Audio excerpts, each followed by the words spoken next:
नमस्कार, स्वागत है आपका वन इंडिया हिंदी में। मैं हूं तलहा। बिहार में आरजेडी के रवैये से कांग्रेस बेहद नाराज नजर आ रही है। विधानसभा उपचुनाव के लिए आरजेडी ने दोनों ही सीटों पर उम्मीदवारों का ऐलान कर दिया है, जबकि इनमें से एक कुशेश्वर स्थान की सीट कांग्रेस के खाते में थी। कांग्रेस का कहना है कि आरजेडी ने बिना उनकी सहमति लिए ये मनमानी की है, जो गठबंधन धर्म का पालन नहीं है। बिहार कांग्रेस के अध्यक्ष मदन मोहन झा ने कहा कि उपचुनाव को लेकर आरजेडी के साथ 2 राउंड की बातचीत हुई थी, लेकिन आरजेडी ने उसे अहमियत न देते हुए दोनों ही सीटों पर खुद अपने उम्मीदवारों का ऐलान कर दिया। इसलिए हमने फैसला लिया है कि हम कुशेश्वर स्थान और तारापुर दोनों सीटों पर चुनाव लड़ेंगे। मदन मोहन झा का कहना है कि जब आरजेडी ने पहले ही इन सीटों पर अपने प्रत्याशी उतार दिए हैं, तो अब गठबंधन कहाँ रह गया। गठबंधन टूट चुका है।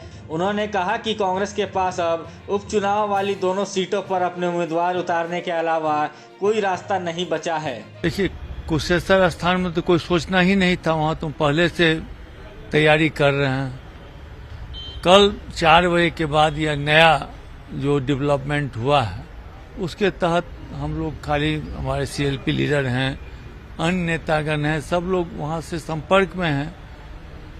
ज़्यादा लोगों की इच्छा है कि कांग्रेस वहाँ चुनाव लड़े, और इसी मनोभावना से हमने आलाकमान को अवगत दिया है। जो कांग्रेसी लोग की इच्छा है, जब उन्होंने महागठबंधन धर्म का पालन नहीं किया है, तो मुझे दोनों सीट पर चुनाव लड़ना चाहिए। वहीं तारापुर सीट को लेकर कांग्रेस विधायक दल के नेता अजीत शर्मा ने कहा कि प्रदेश कांग्रेस ने तारापुर सीट से जन अधिकार पार्टी के संरक्षक पप्पू यादव को चुनाव लड़ने का ऑफर दिया है। उन्होंने कहा कि पप्पू यादव से अभी हमारी बातचीत चल रही है, लेकिन उनके लड़ने के लिए शर्त ये होगी कि उन्हें कांग्रेस के सिंबल पर चुनाव लड़ना होगा।